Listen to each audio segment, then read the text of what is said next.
A historic election with a huge voter turnout in Southwest Florida, up near 75%. After 18 months, Donald Trump took to the podium as president-elect, telling all Americans he is ready to work for them. NBC's Sarah Rosario is live in New York. And Sarah, many expected a tight race, and while it was for a while, but then those battleground states started going into Trump's column. It started with Ohio, then North Carolina, Pennsylvania. What happened? What did people think happened with that vote that a lot of people thought he was down for so long? That's right. Many of the polls, and even we were reporting it yesterday, many of the polls had Trump trailing. And so I think many people were shocked and put off by the results of this election. We all knew that he needed to win those battleground states. It was part of his last-ditch effort on the final days of the campaign trail. He hit 5 states just on the final day alone. And in the end, he was able to do that and more, winning those battleground states: Ohio, Pennsylvania, Florida, North Carolina.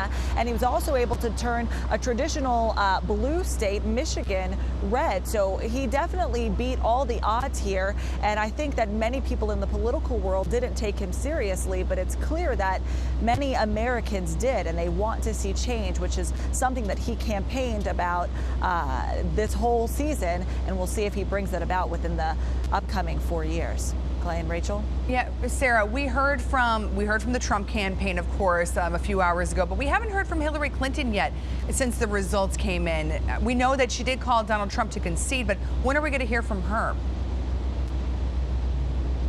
We are expecting Hillary to concede publicly and make an announcement later on this morning. She hasn't given us an exact time, and I think many people were surprised that she didn't do so last night when there were many questions surrounding Trump originally, when it was thought that he could possibly lose. He was asked that in the final debate, would you accept the results of this election if you lost? And afterwards, we were left questioning what he would do, and in the end, it ended up being exactly opposite. Hillary Clinton left in that position, and we saw what she decided to do, not going out in front of her supporters. But we are told she will do so today, and we'll have to wait to hear what she says. And finally, Sarah, what's next for Donald Trump? I mean, this has been a year and a half. I mean, you've covered it now. It's been controversial. It's been divisive at times here in the country. How does the Trump administration now work to bring America back together and unified? So that's been the whole thing. Make America great again.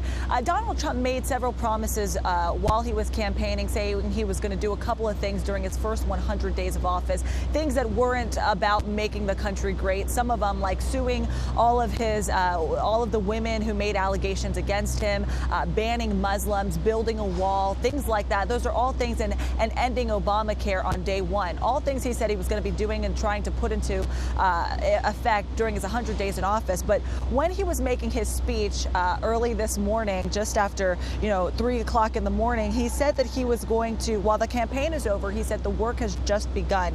He made several promises to fix the inner cities, to put millions of people to work, to lower taxes, to rebuild the country. And then he talked about how he has a great economic plan and his plans to strengthen the economy. So those are all promises he's made to the American people. We'll see if he holds to them in the upcoming years, and if his supporters will still stand by him, whether or not he does stick to those promises, guys. All right, Sarah Rosario, thank you so much, live from New York City. And been a long night for a lot of those reporters out there. Thank you. Sarah, thank you. 5:33 right now. Well, Clinton